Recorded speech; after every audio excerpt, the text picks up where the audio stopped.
Hello friends, நம்ம இன்றைக்கி இந்த வீடியோவில் லைனிங் ப்ளவுஸ் ஸ்டிச்சிங் தாங்க பார்க்க போகிறோம். நம்ம சேனலில் ஏற்கனவே இந்த ப்ளவுஸோட கட்டிங் வீடியோவும் போட்டிருக்கேன். இதோட சைஸ் வந்து 38 இன்ச்சு. நிறைய பேர் இதோட ஸ்டிச்சிங் வீடியோவும் கேட்டதுனால அப்படியே நான் வந்து இதை அப்லோட் பண்ணியிருக்கேன். ரொம்ப யூஸ்ஃபுல்லாக இருக்கும். ஏன்னா இது வந்து நம்ம கிளாத்துக்கு தகுந்த மாதிரி ஸ்டிச்சிங் வந்து லைனிங் ப்ளவுஸ் வந்து நம்ம மாற்றி மாற்றி அழகாக நீட்டாக வந்து ஸ்டிச் பண்ணலாம். ஸோ இதை வந்து நம்ம அது எப்படி ஸ்டிச் பண்ணுறேன் அப்படிங்கிறத நீங்கள் பாருங்கள், உங்களுக்கு ரொம்ப டீட்டெயில்டாக புரியும். இப்போ வந்து நம்ம பானைக்கு ஆனால் அடித்து தான் திருப்பியிருக்கோம். இப்போ பானைக்கை பொறுத்த வரைக்கும் அடித்து திருப்பினோம்னா கார்னர் வந்து ஜாயிண்ட் விடுறதுக்கு சான்சஸ் இருக்குது. ஆனால் நம்ம இது வந்து ஒரு ப்ளூ கலர் சாரீ கிளாத்தை எடுத்து வச்சுருந்தோம் பார்த்திங்களா, அந்த கலருக்கு வந்து நம்ம பைப்பிங் கொடுத்து தைக்க போகிறோம். ஸோ அதனால் இந்த கார்னர் கிழிஞ்சிடும் அப்படிங்கிற டென்ஷன் தேவையே இல்லை. நம்ம நார்மலாக எப்போதும் போல் நெக்கு வந்து அடித்து திருப்பிட்டோம். ஆனால் கீழ்ப்பக்கம் வந்து நம்ம அடித்து திருப்பலை. இப்போ கிளாத் எல்லாத்தையுமே நம்ம நெக்கு அடித்து திருப்பிட்டு மெயின் கிளாத்து லைனிங் கிளாத்தையும் ஜாயின் பண்ணிக்கிட்டு நெக்ஸ்ட்டு வந்து கீழ்ப்பக்கம் இந்த மாதிரி நம்ம 2 இன்ச் வந்து கிளாத் வந்து ஃபோல்டிங்காக விட்டுருப்போம். இதை வந்து ஃபோல்டிங் பண்ணி தைக்கிறோம். ஏன் அப்படின்னா நம்ம இதை வந்து பார்டர் கிளாத் அப்படின்னா நீங்கள் தாராளமாக அடித்து திருப்பலாம். இதே நல்லா திக்னஸான கிளாத் அப்படின்னாலும் அடித்து திருப்பலாம். ஸோ இது வந்து ரொம்ப நைஸான சில்க் காட்டன் மெட்டீரியல் மாதிரி இருக்குது இந்த கிளாத்து. அதனால் கீழ்ப்பக்கம் 2 இன்ச்சு கிளாத் கொடுத்து நான் இதை மாதிரி அடித்து தைச்சிருக்கேன். ஸோ இதை மாதிரி கிளாத்தில் நீங்கள் இதை மாதிரி ஸ்டிச்சிங் வந்து ஃபாலோ பண்ணுங்கள். ப்ளவுஸும் நீட்டாக இருக்கும். உங்களுக்கு வந்துட்டு கீழ்ப்பக்கம் இடுப்பும் வந்து நல்லா ஸ்டிப்பாக இருக்கும், சுருட்டிட்டு போகாமல் இருக்கும். இது மாதிரி மெலிசான கிளாத்தை நீங்கள் அடித்து திருப்பினீங்கன்னா கண்டிப்பாக வந்து கீழ்ப்பக்கம் ஸ்டிப்பாக நிற்காது. ஸோ அதுக்காக பேக் சைடு இந்த மெத்தட் வந்து நீங்கள் ஃபாலோ பண்ணிக்கிங்க. நெக்ஸ்ட் இப்போ வந்து பட்டி கிளாத்து தைக்க போகிறோம். பட்டி கிளாத்துக்கும் நமக்கு லைனிங் கிளாத்லேயும் மெயின் கிளாத்லேயும் ஒரு கிளாத்து தான் இருக்குது. ஸோ நம்ம திக்னஸாக இருக்கணும் அப்படிங்கிறதுக்காக எக்ஸ்ட்ரா கிளாத் வந்து நான் எடுத்திருக்கேன். கலர் வந்து மேட்சாக எடுத்துக்கிட்டிங்கனாலும் ஓகே தான். என்கிட்ட இருந்த கலர் அப்படியே நான் எடுத்திருக்கேன். ஃபஸ்ட்டு வந்து அந்த வேஸ்ட்டு கிளாத் வச்சுருக்கேன். கீழ்ப்பக்கம் ஒரு 1/2 இன்ச்சு கேப் விட்டு அதுக்கு மேலே நம்ம எடுத்து வச்சுருக்கிற மெயின் கிளாத்தில் ஒரு பீஸும் லைனிங் கிளாத்தில் ஒரு பீஸும் வச்சுட்டு இந்த மாதிரி அரேஞ்ச் பண்ணி ஜாயின் பண்ணிங்க. அதாவது அந்த கரபாகத்துக்கு நேராக ஒரு 1/4 இன்ச் அளவில் 3 கிளாத்தையும் சேர்ந்த மாதிரி கீழ்ப்பக்கம் இந்த மாதிரி தையல் போட்டு எடுத்துக்கலாம். இப்போ மெயின் கிளாத்தை அப்படியே திருப்பி எப்போதும் போல் நம்ம படிமான தையல் போட்டுக்கலாம். இப்போ மெயின் கிளாத் மேலே வந்துடும், லைனிங் கிளாத் வந்து கீழ்ப்பக்கம். அந்த எக்ஸ்ட்ரா கொடுத்த கிளாத் வந்து சென்டரில் போயிடும். நமக்கு கிளாத் வந்து இது மாதிரி அரேஞ்ச் பண்ணும்போது கரெக்டாக நீங்கள் எடுத்து வச்சுக்கிட்டிங்கன்னா வெளிப்பக்கம் உள்பக்கம் வந்து நமக்கு கலர் வந்து ஒரே மேட்சிங்காக போயிடும், எல்லா பக்கமும் ஒரே மாதிரி ஆகிடும். இதை மாதிரி அரேஞ்ச் பண்ணிவிட்டு நம்ம கீழ்ப்பக்கம் பட்டி இதை மாதிரி தைச்சிட்டு 2 ஓர சைட்லேயும் இருக்கிற எக்ஸஸான கிளாத்தை வந்து நேராக இருக்கிற மாதிரி கட் பண்ணி எடுத்துங்க. இப்போ பட்டி கிளாத்து ரைட் சைடும் வெளிப்பக்கம் இருக்குது. இப்போ லைனிங் கிளாத்தும் ஒரே பக்கம் இருக்கிற மாதிரி இந்த மாதிரி எடுத்துங்க. இப்போது பட்டியோட ஃப்ரண்ட்டு பேக் அளவு வந்து நம்ம மார்க் பண்ணணும். ஸோ அளவு ப்ளவுஸில் என்ன அளவு இருக்குங்கிறத பார்த்துக்கலாம். பேக் சைடு 2.25 இருக்குது, ஃப்ரண்ட்டில் வந்து 3.5 இன்ச் இருக்குது. ஒரு 1/2 இன்ச்சு வந்து நம்ம தையலுக்கு சேர்த்து பட்டி கிளாத் வந்து கட் பண்ணணும். இப்போ ப்ளவுஸில் உள்ள அளவு தான் நம்ம கரெக்டாக தைச்சதுக்கு அப்புறம் வந்திருக்கான்னு தைச்ச ப்ளவுஸில் செக் பண்ணிக்கலாம். ஏன்னா பேக் சைடு கரெக்டான அளவு பட்டி ஜாயின் பண்ணும்போது தான் நமக்கு அப் அண்ட் டவுன் வராது சைடு ஜாயின் பண்ணும்போது. ஸோ 2.25 நமக்கு கரெக்டாக இருக்குது. அதனால் ஃப்ரண்ட்டில் 4 இன்ச்சும் பேக்கில் வந்து 2.25ஓட ஒரு 1/2 இன்ச்சு சேர்த்தோம்னா 3.25 வரும். ஒரு பாயிண்ட் அதிகமாகவே இருக்கிற மாதிரி நீங்கள் மார்க் பண்ணிக்கோங்க. இப்போ வந்து ஃப்ரண்ட்டு பட்டி தைக்கிறதுக்குள்ள இடத்த விட்டுருங்க, கிராஸ் மார்க் பண்ணிக்கோங்க. கிராஸ்லேருந்து கரெக்டாக 1 இன்ச்சு கம்மி பண்ணி இதை மாதிரி ஒரு மார்க் பண்ணிவிட்டு ஃப்ரண்ட்டு பேக்கு அப்படியே ஷேப் கொடுத்து வரைஞ்சிருங்க. இந்த 1 இன்ச் கம்மி பண்ணி மார்க் பண்ணியிருக்கோம்ல, அதில் கொண்டு ஜாயின் பண்ணிவிட்டு அப்படியே ஷேப் கொடுத்து பேக் சைடு வந்து ஜாயின் பண்ணிவிட்டு பட்டி கிளாத் வந்து கட் பண்ணி எடுத்துக்கிட்டோம். பட்டியோட ஃப்ரண்ட் வந்து இதை மாதிரி மார்க் பண்ணி எடுத்து வச்சுக்கோங்க. அவ்வளோதான், ஃப்ரண்ட் பீஸ் வந்து இப்போ தைக்க போகிறோம். ஃப்ரண்ட் பீஸும் அதே மாதிரி தான். நம்ம மார்க்கிங் வந்து ஃபஸ்ட்டு கீழ்ப்பக்கம் போயிடுற மாதிரி மெயின் கிளாத்து மேலே லைனிங் கிளாத்தை வைங்க. ரெண்டாவது வந்து நம்ம கழுத்து அடித்து திருப்பிட்டு பார்க்கும்போது வெளிப்பக்கம் வந்து நமக்கு அந்த மார்க்கிங் கரெக்டாக தெரியும். அதே மாதிரி கிளாத்தோட வசம் நான் எப்படி வைக்கிறேன்னு பார்த்துங்க. ஃபஸ்ட்டு வந்து ஹூக் பெட்டி தைக்கிற இடத்துலேருந்து ஒரு பீஸ் வந்து ஜாயின் பண்ணி கொண்டு வந்தோம் தையல். இப்போ அடுத்த பீஸ் வந்து நெக், அதாவது ஷோல்டர்லேருந்து ஜாயின் பண்ணிட்டு வரோம். ஃபஸ்ட்டே நீங்கள் இந்த கிளாத்தை வந்து நீங்கள் ஃபஸ்ட்டே ரெடி பண்ணி வச்சுக்கிட்டு தையல் போட்டிங்கனாலும் உங்களுக்கு வந்து லெஃப்ட் ரைட்டும் மாறாமல் இருக்கும். இந்த அடித்து திருப்புற ப்ளவுஸை பொறுத்த அளவுக்கு நமக்கு அந்த நெக் ஷேப் வந்து மெயின் கிளாத்தை கரெக்டாக கட் பண்ணணும்னு இந்த அவசியமும் இல்லை. கொஞ்சம் அன்னிவனாக இருந்தால் கூட நம்ம உள்பக்கம் போயிடுறது தானே, அதனால் ஒரு பிரச்சனையும் இல்லை. இப்போ இந்த கார்னர் வந்து 2 கிளாத்தையும் இந்த மாதிரி சேர்த்து சேமாக வச்சு தையல் போகிறதுக்கு ஒரு சின்ன டிப்ஸு. அது மாதிரி நூல் வந்து நீங்கள் கொஞ்சம் தூரம் விட்டு கட் பண்ணிக்கிட்டிங்கன்னா அந்த கார்னர் வந்து இழுத்து தையல் போகிறதுக்கு ஈஸியாக இருக்கும். ஸோ இதெல்லாம் ஒரு சின்ன டிப்ஸ் தான்.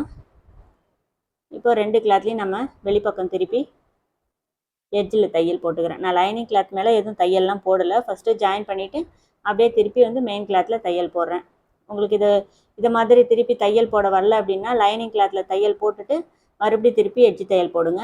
உங்களுக்கு வந்து நல்லா ஈவனாக கரெக்டாக வரும்.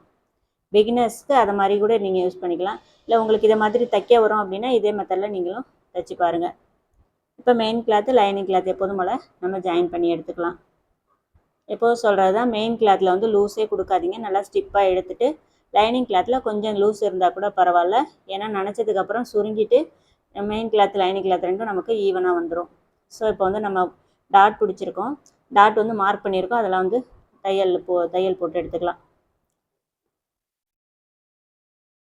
அதே மாதிரி நான் சொன்ன மாதிரி டாட் வந்து முடிக்கும் போது லாக் ஸ்டிச் போடுங்க. ஒருவேளை லாக் ஸ்டிச் போட வரலன்னா 2 தையல் போட்டு எடுத்துங்க எல்லா டாட்லேயுமே. நம்ம வந்து 3ஆவதாக மார்க்கிங் வந்து கரெக்டான இடத்துல தான் நம்ம மார்க்கிங் பண்ணியிருக்கோம். ஒருவேளை உங்களுக்கு அந்த மார்க்கிங் வந்து கரெக்டாக எந்த இடத்துல அந்த பாயிண்ட் உங்களுக்கு வருதோ அதில் பிடிக்க. நீங்கள் மார்க் பண்ணியிருக்கிற இடத்துலையே பிடிக்கணும்னு அவசியம் இல்லை. இந்த பாயிண்ட் எங்கே நிற்கிதோ அந்த இடத்துல வந்து இந்த 3ஆவது டாட் பிடிச்சி எடுக்கும்போது உங்களுக்கு ஷேப் வந்து ரொம்ப நல்லாயிருக்கும்.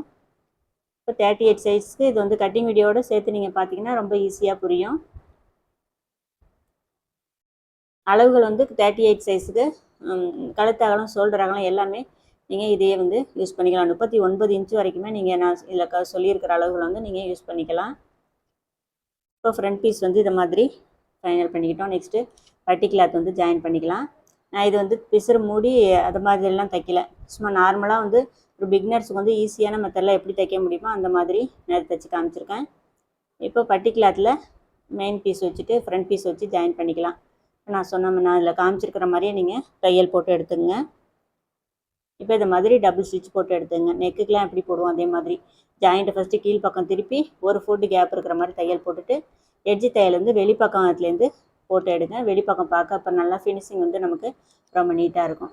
பட்டி கிளாத்தை நான் இப்போ காமிச்சிருக்கேன் பாருங்கள். அதே மாதிரி பட்டியும் இந்த ப்ளவுஸோட ஃப்ரண்ட் பீஸ் ரெண்டையும் இந்த அளவுக்கு கிராஸ் வச்சு கேப் விட்டு தான் நீங்கள் எப்போதுமே வச்சு ஜாயின் பண்ணணும். இது வந்து சைடு இந்த மாதிரி பட்டி பிசுறு இல்லாமல் தைக்கிறதும் நம்ம சேனலில் ஆல்ரெடி நிறைய வீடியோஸ் போட்டிருக்கேன். உங்களுக்கு தேவைப்பட்டால் அதை வேணாலும் பார்த்துட்டு அதே மாதிரியும் தைச்சி எடுத்துக்கலாம். இப்போது ஃப்ரண்ட்டு பக்கம் வந்து ஹூக்பட்டி ஐப்பட்டி தைக்கிறதுக்கு முன்னாடி இது மாதிரி அளவு சேமாக இருக்கான்னு பார்த்துங்க. ஒரு பக்கம் வந்து எனக்கு கொஞ்சம் அதிகமாக இருக்கனால, ஐப்பட்டி பக்கம் அதிகமாக இருக்கனால அது அந்த டாட் சைடு வந்து ஒரு நூல் அளவுக்கு எக்ஸ்ட்ரா தையல் போட்டு நான் அதை வந்து கரெக்ட் பண்ணிட்டேன். இப்போ 2 கிளாத்தும் வந்து ஈவனாக இருக்குது. இப்போ வந்து நம்ம பட்டி கிளாத்தும் இந்த ஐப்பட்டி ஹூக்பட்டியும் தைச்சி எடுத்துக்கலாம். இதுக்கு நான் வந்து மெயின் கிளாத்தில் தான் ஐப்பட்டி தைக்க போகிறேன். 5.5 இன்ச்சு கிளாத் அகலம் இருக்கிற மாதிரி எடுத்திருக்கேன். அதை ஃபஸ்ட்டு 2ஆக ஃபோல்டிங் பண்ணிவிட்டு அதுக்கு மேலே ப்ளவுஸோட ஃப்ரண்ட் பீஸ் வந்து வெளியில் இருக்குது, அதாவது ரைட் சைடு மேலே இருக்குது. இந்த மாதிரி 3 ஜாயின் பண்ணி ஒரு 1/2 இன்ச்சில் வந்து ஜாயின் பண்ணிக்கலாம். இப்போ அந்த ஜாயிண்ட் அப்படியே ரைட் சைடு திருப்பிட்டு அப்படியே படிமான தையல் ஒன்று போட்டுருங்க. ஏன்னா மறுபடியும் நீங்கள் மடித்து தைக்கும்போது அந்த பிசுறு வந்து வெளியில் தெரியாமல் தைக்கிறதுக்கு ரொம்ப ஈஸியாக இருக்கும். அதுக்காக தான் இந்த ஸ்டெப்பு. ஸோ மேல் பக்கமும் கீழ் பக்கமும் ஒரு 1/2 இன்ச்சு எக்ஸ்ட்ரா வந்து கிளாத் விட்டுருக்கோம். இப்போ எக்ஸ்ட்ரா இருக்கிற கிளாத்தை இது மாதிரி உள் பக்கமாக மடிச்சுட்டு ஏற்கனவே நம்ம ஜாயின் பண்ணியிருக்கிற அந்த தையல் வெளியில் தெரியாமல் அதுக்கு மேலே அந்த கிளாத்தை மாதிரி வச்சுட்டு தையல் போட்டு எடுத்துங்க. கீழ் பக்கம் மேல் பக்கம் மடிக்கிறது வந்து ஒரே ஈவனாக நேராக இருக்கிற மாதிரி மடிச்சுட்டு கார்னரை திருப்பி இந்த மாதிரி தையல் போட்டுங்க. ரொம்ப சிம்பிள் மெத்தட் தான் இது. ஐப்பட்டி ஹூக்பட்டி எல்லாமே நான் ஸ்டிச் பண்ணி காட்டுறது. புரிஞ்சிட்டிங்கன்னா ரொம்பவே ஈஸியாக இருக்கும். அதுக்கப்புறம் நான் ஒரு 1/4 இன்ச்சோட கம்மியாகவே 1 ஃபுட் அளவுக்கு சேஃப்டி தையல் ஒன்று எக்ஸ்ட்ரா தையல் போட்டு எடுத்துக்கலாம். தைச்சதுக்கப்புறம் கிராஸ் வந்து நமக்கு கரெக்டாக இருக்குன்னு நான் வந்து பார்த்துட்டேன். கரெக்டாக இருக்குது. ஸோ ஐப்பட்டி வேலை முடிஞ்சிடுச்சு. ஐப்பட்டி வந்து மெயின் கிளாத்தில் இது மாதிரி பிளைன் கிளாத்து, சில்க் காட்டன் கிளாத்லலாம் மெயின் கிளாத்லேயே நீங்கள் தைங்க. ஃபினிஷிங் ரொம்ப பார்க்குறதுக்கு நீட்டாக இருக்கும். தைச்சதுக்கப்புறம் வெளிப்பக்கம் வந்து ரொம்ப அழகாக இருக்கும். கிளாத் இருந்துச்சுன்னா நீங்கள் இது மாதிரி, அதாவது ஜரி இல்லாமல் பார்த்துங்க. ஏன்னா ஜரி கிளாத்தில் தைச்சிங்கன்னா அந்த ஜரி வந்து பிரிஞ்சிக்கிட்டே வந்துடும். ஸோ மெயின் கிளாத்தில் தைக்கும்போது அந்த மாதிரி அந்த ஒரு விஷயம் மட்டும் ஃபாலோ பண்ணிக்கங்க. இப்போ ஹூக்பட்டிக்கு வந்து 2.5 இன்ச்சு வந்து நம்ம கிளாத் எடுத்துருக்கோம். ப்ளவுஸ் பீஸையும் ஹூக் பண்ணி ஃபஸ்ட்டு 1/2 இன்ச்சில் ஜாயின் பண்ணிவிட்டு இந்த மாதிரி திருப்பி ரைட் சைடு திருப்பி தையல் போட்டுக்கணும். இப்போ 1/2 இன்ச்சு அதே சேம் மெத்தட் தான். ஐப்பட்டிக்கு எப்படி விட்டோமோ அதே மாதிரி விட்டுட்டு ஹூக்பட்டி மட்டும் நெக்குக்கு நேராக வராது, கரெக்டாக இப்படி கிராஸாக வி ஷேப்பில் தான் வரும். தைச்சிட்டு நான் கிட்ட காமிக்கிறேன் உங்களுக்கு. இப்போ க்ளோஸ் அப்பில் எந்த அளவுக்கு நான் கேப் விட்டு தைச்சிருக்கேன் அப்படிங்கிறது உங்களுக்கு தெரியும். ஸோ இந்த மாதிரி கிராஸாக வந்துட்டு ஒரு 1/2 ஃபுட் அளவுக்கு இந்த மாதிரி கிளாத் தள்ளி ஒரு தையல் போடுங்க. அப்போ வந்து வெளிப்பக்கம் பாருங்கள் நமக்கு ரொம்ப நீட்டாக இருக்கும். தைச்சதுக்கப்புறம் ரெண்டுமே நமக்கு சேமாக இருக்குது. இப்போ நெக்ஸ்ட் அப்படியே வந்து ஷோல்டர் வந்து ஜாயின் பண்ணிக்கலாம். சைடு வந்து நம்ம பட்டி அளவு கரெக்டாக எடுத்தனால இப்போவும் பாருங்கள் அப் அண்ட் டவுன் இல்லை. அதே மாதிரி ஸ்லீவ் ஜாயின் பண்ணதுக்கப்புறமும் நமக்கு அப் அண்ட் டவுன் வராது. தைக்கும் போதே இதெல்லாம் வந்து சரி பண்ணி கரெக்டாக தைச்சிட்டோம்னா நமக்கு மிஸ்டேக் வராமல் இருக்கும். ஷோல்டர் வந்து எந்த அளவுக்கு கிளாத் விட்டுருக்கோமோ அதை வந்து கரெக்டாக வந்து ஜாயின் பண்ணிக்கலாம். அப்போ தான் நெக்கோட அளவு வந்து கம்மியாகவோ அதிகமாகவோ ஆகாமல் இருக்கும். இப்போ 4 இன்ச்னா 4 இன்ச்சில் பிடிங்க. 1/2 இன்ச்சு விட்டுருந்தீங்கன்னா கண்டிப்பாக 1/2 இன்ச்சில் வந்து ஷோல்டர் வந்து ஜாயின் பண்ணிவிடுங்க. இப்போ ஸ்லீவ் ஜாயின் பண்ணுறதுக்கு முன்னாடி ஸ்லீவ் வந்து நம்ம தைச்சி எடுத்துக்கலாம். அதுக்கு முன்னாடி இப்போ சாரியோட கிளாத்லேருந்து நம்ம ஒரு 5 இன்ச்சு கிளாத் எக்ஸ்ட்ரா எடுத்து வச்சுருந்தோம். அதில் வந்து ஒரு 1.25 இன்ச்சுக்கு ஸ்ட்ரெயிட் பீஸ் தான். ஏன்னா நம்ம பைப்பிங் வந்து ஸ்ட்ரெயிட் பீஸ் தான் கொடுத்து தைக்க போகிறோம். சாரியில் கிராஸ் பீஸ் எடுத்தோம்னா கிளாத் அதிகமாக தேவை. ஸோ நம்ம நேர் பீஸாக தான் ஒரு 5 இன்ச்சு கிளாத் எடுத்து வச்சுருக்கோம். அதனால் 1.25 இன்ச்சு எடுத்துங்க. ஏன்னா இது வந்து கிளாத் பார்த்தாலே தெரியும் உங்களுக்கு, நூல் அந்தளவுக்கு பிரிஞ்சு வருது. ஸோ நம்ம கரெக்டாக 1.5 இன்ச்சு எடுத்தோம்னா தைக்கும் போதே பிரிஞ்சிட்டு வரும்போது உங்களுக்கு ரொம்ப மெலிசாயிடும். தைக்கும் போது ரொம்ப இடைஞ்சலாக இருக்கும். அதனால் ஒரு 1/4 இன்ச்சு எப்போவுமே இந்த மாதிரி அதிகமாக நூல் பிரிஞ்சு வருது அப்படின்னா ஒரு 1/4 இன்ச்சு அதிகமாகவே எடுத்துங்க, ஒன்றும் தப்பு இல்லை. பைப்பிங்க்கு நான் இப்போ வந்து 1.25 இன்ச்சில் கிளாத் வந்து இந்த மாதிரி கட் பண்ணி எடுத்துக்கிறேன். கைக்கும் நெக்குக்கு ரெண்டுத்துக்குமே நம்ம வந்து கிளாத் வந்து இது மாதிரி பைப்பிங் கொடுத்து தைக்க போகிறோம். இப்போ வந்து கையை வந்து அடித்து திருப்பி எடுத்துக்கலாம். ஃபஸ்ட்டு கீழ்ப்பக்கம் ஸ்லீவில் மடித்து தைக்க வேண்டிய இடத்த 2 ஸ்லீவ் சேர்ந்தா மாதிரி வச்சுட்டு ஸ்ட்ரெயிட்டாக வந்து தேய்ச்சி எடுத்துங்க விரலால். நீங்கள் 2 பக்கம் மார்க் பண்ணியிருந்தாலுமே இதை மாதிரி கரெக்டாக அந்த மார்க்கிங்க்கும் இது மாதிரி ஸ்ட்ரெயிட்டாக இந்த கிளாத்தை மடிச்சுட்டு விரலால் தேய்ச்சி எடுத்துட்டிங்கன்னா தையல் வந்து சென்டரில் போடும்போது நமக்கு ஒரே ஸ்ட்ரெயிட்டாக வரும். ஸோ கிளாத்தை வந்து இது மாதிரி சில இடங்களில் கையெல்லாம் நல்லா விரலால் தேய்ச்சி எடுத்துகிட்டு நீங்கள் தைங்க. இப்போ பார்டர் கிளாத்துக்கு ஈக்குவலாக வந்து அந்த கிளாத்தை வந்து வச்சுருக்கேன். 1/2 இன்ச்சு வந்து கீழ்ப்பக்கம் மடித்து அடிக்கிறதுக்கு இடம் விட்டுருக்கோம். அதை வந்து கரெக்டாக ஸ்ட்ரெயிட்டாக இருக்குது. அந்த நம்ம விரலால் தேய்ச்சதுனால அந்த அச்சு கரெக்டாக தெரியுது பாருங்கள். இப்போ அதுலேயே வந்து நம்ம தையல் ஸ்ட்ரெயிட்டாக போகிறதுக்கு ரொம்ப ஈஸியாக இருக்கும். ஸோ இப்போ 2 ஸ்லீவுமே நம்ம இந்த மாதிரி தையல் போட்டு எடுத்துக்கலாம். கட்டிங் வீடியோ பார்த்தீங்கன்னா தெரியும், உடம்புக்கு வந்து நம்ம எக்ஸ்ட்ரா தையலுக்கு வந்து 2 இன்ச்சு கிளாத் விட்டுருப்போம். ஆனால் ஸ்லீவுக்கு வந்து ஒரு 1 இன்ச் அளவுக்கு தான் நமக்கு சைடில் வந்து கிளாத் இருக்குது. ஸோ அதனால நம்ம தைக்கிறப்ப நம்ம சைடு ஜாயின் பண்ணுறப்ப அதை எப்படி நான் பிசுறு தெரியாமல் கரெக்டாக மடித்து தைக்கிறேன் அப்படின்னு ரொம்ப ஈஸியாக காமிக்கிறேன். நீங்கள் வீடியோ ஸ்கிப் பண்ணாமல் ஃபுல்லாக பாருங்கள். இப்போ ஸ்லீவ் வந்து கீழ்ப்பக்கம் மடித்து எட்ஜி தையல் போட்டுருங்க. போட்டுட்டு மெயின் கிளாத்தையும் லைனிங் கிளாத்தையும் இந்த மாதிரி ஜாயின் பண்ணி எடுத்துங்க. ஜாயின் பண்ணி எடுத்துகிட்டு எக்ஸ்ட்ரா கிளாத் எல்லாத்தையும் நம்ம இந்த மாதிரி கட் பண்ணி எடுத்துக்கலாம். கிளாத் கட் பண்ணி எடுத்துகிட்டு நம்ம ஜாயின் பண்ணுற இடத்துக்கு நேராக சிசர் கட் கொடுத்துருப்போம்ல அதெல்லாம் வந்து கொடுத்து எடுத்து வச்சுங்க. மெயின் கிளாத்தில் கொஞ்சம் எக்ஸ்ட்ரா கிளாத் இருக்குது, அதை வந்து நான் அப்படியே வச்சுக்கிறேன். ஏன்னா லைனிங் கிளாத்தில் நமக்கு கொஞ்சமாக கிளாத் இருக்குது, நான் எதுவும் ஜாயிண்ட்லாம் எதுவும் போடலை. ஸோ அதனால் மெயின் கிளாத்தில் கொஞ்சம் எக்ஸ்ட்ரா இருக்கிற மாதிரி விட்டு கட் பண்ணி வச்சுக்கிறேன். இப்போ ஸ்லீவ் ஓரத்தை வந்து கிளாத் வந்து நேராக இருக்கிற மாதிரி கட் பண்ணி எடுத்து வச்சுக்கலாம். நெக்ஸ்ட் இப்போ பைப்பிங் பீஸ் வந்து எந்த அளவுக்கு தேவை அப்படிங்கிறத 2 ஸ்லீவுக்கும் உள்ளதை அளந்து எடுத்துங்க. இப்போ ஃபஸ்ட்டு வந்து ஒரு 1/4 இன்ச்சு கிளாத்தை மடித்து எஜ்ஜில் வந்து தையல் போட்டுங்க. உங்களுக்கு தையல் வந்து ஃபினிஷிங் கரெக்டாக தெரியணுங்க தேவை, நான் வந்து கலர் நூல் போட்டிருக்கேன். இப்போ நம்ம ப்ளவுஸ்க்கு மேட்சாக நமக்கு நூல் இருந்தால் போதும். பைப்பிங் கிளாத்தில் வந்து கலர் மேட்சிங்காக இருக்கணும்னு தேவை, ஏன்னா அது உள்பக்கம் போயிடும் தையல் அதனால். ஸோ இப்போ ஸ்லீவோட ராங் சைடு மேலே இருக்குது, பைப்பிங்கோட ராங் சைடு கீழே இருக்குது, அந்த பீஸோட ராங் சைடு கீழே இருக்குது. இது மாதிரி வச்சுட்டு நம்ம வந்து ஒரு 1/4 இன்ச்சு வந்து வெளியில் விட்டுறணும் நீங்கள் பைப்பிங் கிளாத்தை. அதை மாதிரி வச்சுட்டு தையல் போட்டுட்டு இப்போ வந்து பைப்பிங் இதை மாதிரி உருட்டி தைச்சிங்க. பைப்பிங் போடுற தையல் வந்து பைப்பிங் மேலே போடக்கூடாது, ப்ளவுஸ் மேலே வரணும்.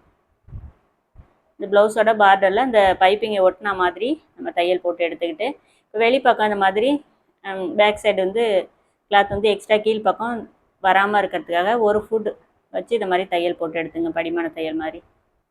இப்போ பைப்பிங் வந்து நமக்கு ஸ்லீவ் போடுறப்ப கீழ்ப்பக்கம் பிரிஞ்சு வராது, ரொம்ப நீட்டாக வந்துருச்சு பாருங்கள் பைப்பிங் நமக்கு. ஸோ இதை மாதிரி ஃபினிஷிங் பண்ணிக்கலாம். 2 ஸ்லீவுமே நம்ம இந்த மாதிரி பைப்பிங் வந்து ஸ்லீவ் வந்து ரெடி பண்ணி எடுத்துக்கிட்டோம். ஸோ முடிஞ்ச வரைக்கும் இந்த பைப்பிங் வந்து நல்லா மெலிசாக எடுத்துக்கிட்டோம். மெலிசாக தைச்சி எடுக்கும்போது ரொம்ப நல்லாயிருக்கும், பார்க்கறதுக்கு நீட்டாக இருக்கும். இப்போ வந்து ஸ்லீவ் வந்து ஜாயின் பண்ணிக்கலாம். நெக்ஸ்ட்டு அந்த இடுப்பில் வந்து பேக் சைடு ஃப்ரண்ட் சைடு 2 இதை மாதிரி சேர்ந்த மாதிரி வச்சுட்டு பின் போட்டுங்க. இப்போ நெக் சைடு வந்து உங்களுக்கு இதை மாதிரி தான் வரணும். நெக் சைடு சேமாக இருக்கணும்னு நீங்கள் இழுத்து முன்பக்கம் வச்சுட்டிங்கன்னா கண்டிப்பாக அந்த ஆம்ஹோல் ரவுண்டு கிட்ட உங்களுக்கு சுருக்கம் வரும். ஸோ நெக் ஷேப் வந்து இதை மாதிரி கரெக்டாக எடுத்து வச்சுக்கிங்க. சைடு ஜாயிண்ட் ரெண்டும் கரெக்டாக இருக்கணும். இப்போ ஃப்ரண்ட் பீஸ் மட்டும் நமக்கு கொஞ்சம் எக்ஸஸாக இருக்கும். ஏன்னா நம்ம பேக் பீஸை வச்சுட்டு ஃப்ரண்ட் பீஸுக்கு வெளிப்பக்கம் தானே நம்ம அப்படியே ட்ராயிங் பண்ணுவோம். ஸோ அதனால் எப்போவுமே நமக்கு ஃப்ரண்ட் போர்ஷன் தான் வந்து எக்ஸஸாக வந்து கிளாத் வந்து எப்போவுமே இருக்கும் ஸ்டிச்சிங்கில். அந்த கிளாத்தை மட்டும் கரெக்டாக வந்து இதை மாதிரி ஈவனாக கட் பண்ணி எடுத்துங்க. கட் பண்ணிவிட்டு இப்போ பேக் சைடோட உடம்பு சுற்றுற அளவுக்கு ஈவனாக ஃப்ரண்ட்டில் வந்து மார்க் பண்ணிக்கங்க. மார்க் பண்ணிவிட்டு உடம்பு சுற்றளவு ஒரு தடவை கரெக்டாக இருக்கான்னு செக் பண்ணிக்கங்க. நெக் ஷேப்பு இப்படி தான் இருக்கணும். ஆம்ஹோல் கிட்ட அந்த கேப் விட்டுட்டிங்கன்னா உங்களுக்கு வந்து கண்டிப்பாக ஸ்லீவ் ஜாயின் பண்ணதுக்கப்புறம் ஆம்ஹோலில் அந்த எக்ஸ்ட்ரா கிளாத் வந்து புடச்சிக்கிட்டு இருக்கும். ஸோ உடம்போட சுற்றளவு 9.5 இன்ச் நமக்கு கரெக்டாக இருக்குது. நெக் ஷேப் நான் எப்படி வச்சுருக்கணும் அதே மாதிரி வச்சுட்டு நீங்கள் இந்த மாதிரி ஸ்லீவ் வந்து கரெக்ட் பண்ணி கட் பண்ணி எடுத்துங்க.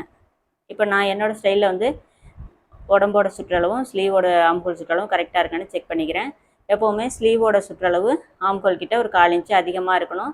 ப்ளவுஸில் வந்து உங்களுக்கு அதிகமாக போயிடுச்சுன்னா ஸ்லீவ் வந்து பத்தாமல் போயிடும். ஸ்லீவில் வந்து ஒரு 1/4 இன்ச்சு எக்ஸஸாக இருக்கும்போது நீங்கள் ஆம்ஹோல் கிட்டேருந்து ஜாயின் பண்ணிட்டு வரப்போ முன்ன பின்ன வராது, கரெக்டாக மேட்சிங்காக வரும்.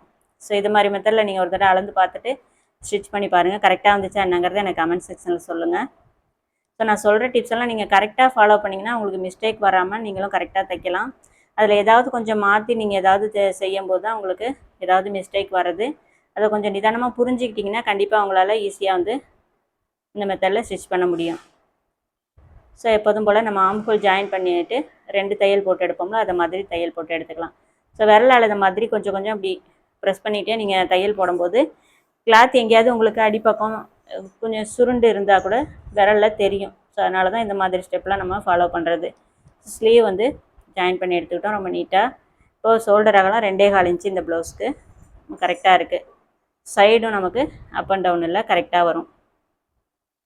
2 ஸ்லீவுமே அதே மாதிரி ஜாயின் பண்ணி எடுத்துக்கலாம். சைடு ஜாயின் பண்ணுறதுக்கு முன்னாடி நெக்கு வந்து பைப்பிங் கொடுத்து தைச்சிக்கலாம். ஸோ ஒரு 1/2 இன்ச்சு முன்னாடி விட்டுணும். ஒரு 1/4 இன்ச்சு வந்து 1/4 இன்ச்சோ ஒரு ஃபுட் அளவுக்கோ இந்த நெக் பீஸில் வந்து விட்டுருங்க. அதுக்கு மேலே நம்ம வந்து ப்ளவுஸோட ராங் சைடு வந்து மேலே இருக்குது. நான் இப்போ காமிக்கிற மாதிரியே வந்து எட்ஜில் தையல் போடுங்க. ஏற்கனவே நம்ம படிமான தையல் எட்ஜில் போட்டிருக்கோம்ல, அதே தையல் மேலே தையல் போடுங்க. கார்னர்கிட்ட இப்படி நிப்பாட்டிட்டு அந்த கிராஸ் பீஸை வந்து நெக் பீஸை வந்து நீங்கள் இப்படி ஸ்ட்ரைட்டாக இழுக்கும்போது ஆட்டோமேட்டிக்காக அந்த இடத்துல வந்து ஒரு சுருக்கம் கரெக்டாக வந்துடும். அப்போ நீங்கள் நெக் ஷேப் ஷேப் வந்து நமக்கு கரெக்டாக வரும். நேர் பீஸ்லேயே நம்ம நெக் பீஸ் வந்து இந்த மாதிரி கொடுத்து தைக்கும்போது ரொம்ப நீட்டாக நல்லாவே இருக்கும்.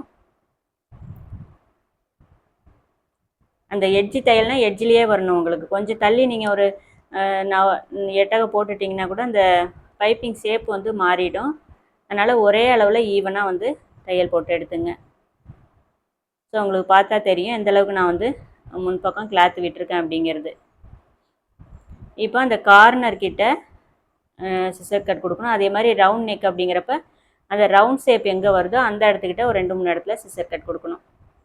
பா நெக்கிட்ட அந்த கார்னர் இப்படி திருப்பினீங்கன்னா தெரியும். நம்ம அந்த நெக் பீஸ் கொடுத்துருக்கோம்ல, அதில் இதை மாதிரி சின்னதாக சிசர் கட் கொடுத்துங்க. அந்த தையல் போட்டிருக்கோம் பாருங்கள், அந்த தையலை மட்டும் கட் பண்ணி விடுங்க. அப்போ வந்து அந்த பீஸ் வந்து கொஞ்சம் நல்லா எப்படி சொல்கிறது, நல்லா திரும்பி கொடுக்கும். அப்போ வந்து உங்களுக்கு ரவுண்ட் ஷேப்பும் மாறாது, அந்த பா ஷேப்பும் மாறாது. ஸோ அது மாதிரி தைச்சிட்டு எப்போதும் பைப்பிங் எப்படி நீங்கள் தையல் போடுவீங்களோ அதே மாதிரி தான். நெக் பீஸில் தையல் விழக்கூடாது, ப்ளவுஸில் தான் வந்து நமக்கு தையல் விழணும்.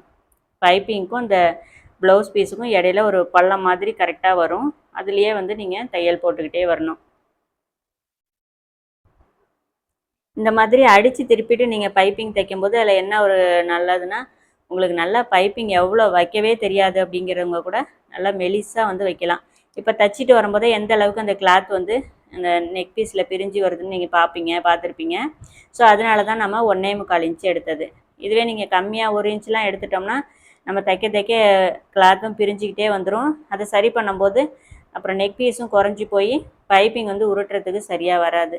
ஸோ பிகினர்ஸ் எப்போவுமே 1.25 இன்ச்சு எடுங்க. பிகினர்ஸ்னால இப்போ கிளாத் இது மாதிரி பிரிகிற கிளாத்துக்கு 1.25 இன்ச்சு பைப்பிங் கிளாத் எடுத்துகிட்டு நீங்கள் தைங்க, ரொம்ப நல்லா வரும். இப்போ ரவுண்ட் ஷேப்பும் நமக்கு ரொம்ப நீட்டாக வந்திருக்கு. இதே மாதிரி பேக் சைடு பா ஷேப்பும் ரொம்ப நீட்டாக வரும். ஸோ இப்போ அதே மாதிரி ஸ்லீவில் எப்படி நம்ம எக்ஸ்ட்ரா அந்த பைப்பிங் கிளாத் வெளியில் திரும்பி வராமல் இருக்கிறதுக்கு ஒரு தையல் போட்டோமோ அதே மாதிரி ஒரு ஃபுட் அளவில், அதாவது ராங் சைடு உள்பக்கமாக திருப்பி அந்த நெக் பீஸ் மேலே தையல் போடுறோம். இந்த கார்னரில் வந்து உங்களுக்கு கட் பண்ணி விட்ருக்கோம் அப்படிங்கிறனால கிளாத் வந்து அந்த இடத்துல இருக்காது. அதனால் தையல் வந்து நீங்கள் எது வரைக்கும் அந்த நெக் பீஸ் இருக்கோ அது மேலே தையல் போட்டுக்கிட்டே வாங்க. கார்னரில் கரெக்டாக அதை மாதிரி நிப்பாட்டிட்டு ப்ளவுஸ் வந்து திருப்பி தையல் போடுங்க. ஸோ நமக்கு இப்போ தைச்சதுக்கப்புறம் எக்ஸ்ட்ரா இருக்கிற அந்த கிளாத் வந்து போட்டிருக்கிறப்ப நெக் சைடு வந்து திரும்பி வராமல் இருக்கும் அந்த தையல் போடும்போது. வெளிப்பக்கம் ஃபினிஷிங்கும் ரொம்ப நீட்டாக இருக்கும், பார்க்கவும் அழகாக இருக்கும். உங்களுக்கு அந்த பிசுறும் வந்து வெளியில் திரும்பி வராது. ஸோ இந்த பாதனைக்கு பைப்பிங் கொடுத்து தைச்சிட்டோம், அதனால் அந்த கார்னர் வந்து உங்களுக்கு பிரிஞ்சும் வர்றதுக்கு சான்ஸே கிடையாது. ஸோ நெக்கு பைப்பிங்கும் நமக்கு இந்த கார்னர் கிட்டலாம் பாருங்கள் ரொம்ப நீட்டாக அழகாக வரும். ஸோ ட்ரை பண்ணி பாருங்கள் நீங்களும் இதே மாதிரி. இப்போ அவ்வளோதான். இப்போ பைப்பிங் தைச்சி எடுத்துகிட்டு நெக்ஸ்ட் வந்து நம்ம அப்படியே சைடு ஜாயின் பண்ணிக்கலாம்.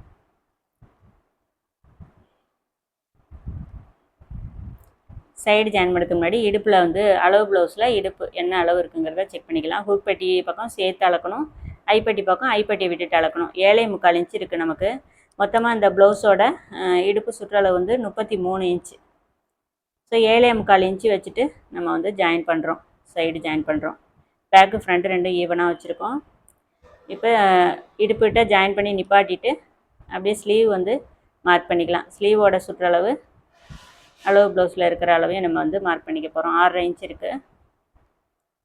இப்போ மார்க் பண்ணிக்கிட்டு அப்படியே ஜாயின் பண்ணுங்கள். ஆம்ஹோல் வரைக்கும் வந்து தையல் போட்டு நிப்பாட்டிங்க. அதுக்கப்புறம் ஸ்லீவ்கிட்ட கையை எடுக்காமல் கிளாத் அப்படியே சேர்ந்து பிடிச்சா மாதிரியே வச்சுக்கிட்டு தையல் போட்டுட்டு வாங்க. அப்போ வந்து உங்களுக்கு கிளாத் வந்து எங்கேயும் முன்ன பின்ன நகராது. ஸோ உடம்போட சுற்றளவு ஸ்லீவுக்கு மேட்சிங்காக வந்து எக்ஸ்ட்ரா கிளாத்தை வந்து நம்ம கட் பண்ணி எடுத்துக்கிட்டோம். இப்போ ஆம்ஹோல் ஜாயின் பண்ணிவிட்டு அந்த என்ன அளவு இருக்குங்கிறத உடம்போட சுற்றளவு 9.5 இன்ச்சு நமக்கு எல்லாமே கரெக்டாக இருக்கான்னு ஒரு தையல் மட்டும் போட்டுட்டு எல்லா அளவுகளையும் செக் பண்ணி பார்த்துட்டு அதுக்கப்புறம் எக்ஸ்ட்ரா இருக்கிற தையல் வந்து நம்ம போட்டு எடுத்துக்கலாம். ஸோ நமக்கு எல்லாமே கரெக்டாக இருக்குது. இப்போ வந்து ஓரத்தை வந்து ஒரு 1/4 இன்ச் மட்டும் மடிச்சுட்டு நான் அப்படியே தையல் போடுறேன். இது வந்து பிசுறு மூடி தைக்கல, ஏன்னா ஸ்லீவ்கிட்ட நமக்கு துணி கம்மியாக இருக்குது அப்படிங்கிறனால ஸ்லீவுக்கு மேட்சிங்காக வந்து உடம்போட சுற்றளவுள்ள துணியை வந்து கட் பண்ணி எடுத்துகிட்டு நான் அது மாதிரி சிம்பிளாக வந்து நம்ம பிசுறு மூடி தைக்கிறோம். பிகினர்ஸ்க்கு வந்து இந்த மெத்தடில், ஏன்னா நமக்கு எப்படி பார்த்தாலும் நூல் பிரிஞ்சு வரக்கூடாது, அவ்வளோதான். நமக்கு தையலும் கொஞ்சம் ஃபினிஷிங்காக இருக்கணும். ஸோ இந்த ஸ்டெப் வந்து ரொம்ப ஈஸியாக இருக்கும் பிகினர்ஸ்க்கு. அதே மாதிரி இது மாதிரி கிளாத் தைக்கும்போது உங்களுக்கு நூல் பிரிஞ்சும் வராமல் இருக்கும். ஸோ நமக்கு அதுக்கப்புறம் எத்தனை தையல் வேணுமோ ஒரு ஃபுட்டு கேப்பு விட்டுட்டு ஒரு 3 தையல் வந்து போட்டு எடுத்துக்கலாம். அவ்வளோதான். சைடு ஜாயிண்ட் வந்து நீட்டாக ஃபினிஷிங் பண்ணிக்கிட்டோம். நீட்டாகவும் இருக்கும், ரொம்ப சிம்பிளாகவும் இருக்கும்.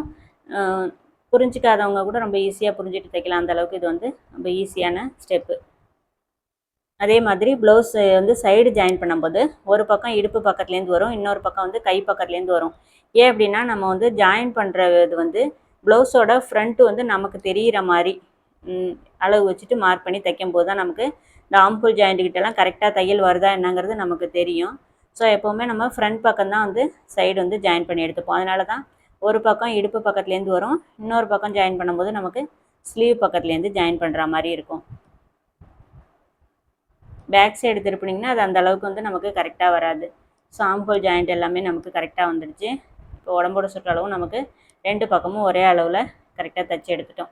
நமக்கு என்ன அளவு மார்க் பண்ணி கட் பண்ணுறோமோ அதை வந்து ஸ்டிச்சிங்லேயும் கரெக்டாக வந்து நீங்கள் கொண்டு வந்துட்டிங்கன்னா உங்களுக்கு வந்து ஸ்டிச்சிங்கும் ரொம்ப ஈஸியாகவே இருக்கும்.